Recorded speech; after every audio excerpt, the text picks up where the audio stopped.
नमस्कार दोस्तों, स्वागत है आपका हमारे YouTube चैनल टेक्निकल टिप्स में। दोस्तों, वीडियो शुरू करने से पहले आपसे रिक्वेस्ट है, यदि आप टेक्निकल वीडियो देखना पसंद करते हैं तो हमारे YouTube चैनल टेक्निकल टिप्स को ज़रूर सब्सक्राइब कर लें, क्योंकि हमारे इस चैनल पर रेगुलर एक टेक्निकल वीडियो अपलोड होता रहता है। दोस्तों, इस वीडियो में हम आपको बताएंगे कि हाथ से लिखने वाला वीडियो कैसे बनाते हैं और इसके लिए बेस्ट एप्लीकेशन कौन सा है। आप सभी लोग जानते होंगे कि वीडियो स्क्राइब या फिर काइन मास्टर से आप लोग हाथ से लिखने वाला वीडियो बना सकते हैं, लेकिन वो बहुत ही हार्ड पड़ता है और डिफ़िकल्ट पड़ता है। लेकिन हम जो एप्लीकेशन बताएंगे वो बहुत ही इजी एप्लीकेशन है और उसको आसानी से हम यूज कर सकते हैं। जो हमने वीडियो बनाया है वो बहुत उसी एप्लीकेशन के हेल्प से बनाया है और उसका नाम बेनी ऐप है।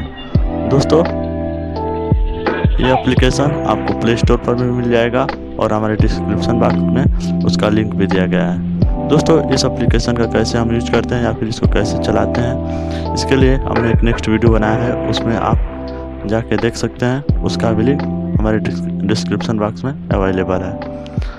दोस्तों, ये एप्लीकेशन बहुत ही आसान तरीके से बना सकते हैं अपना वीडियो इस एप्लीकेशन की हेल्प से। और ये एप्लीकेशन बहुत ही एक तरह से बोल सकते हैं ये हर कोई इसको यूज कर सकता है। दोस्तों, यदि वीडियो पसंद आया है आपको तो इसको लाइक ज़रूर करिएगा और हमारे टेक्निकल चैनल को सब्सक्राइब भी ज़रूर कर लीजिएगा। तब तक के लिए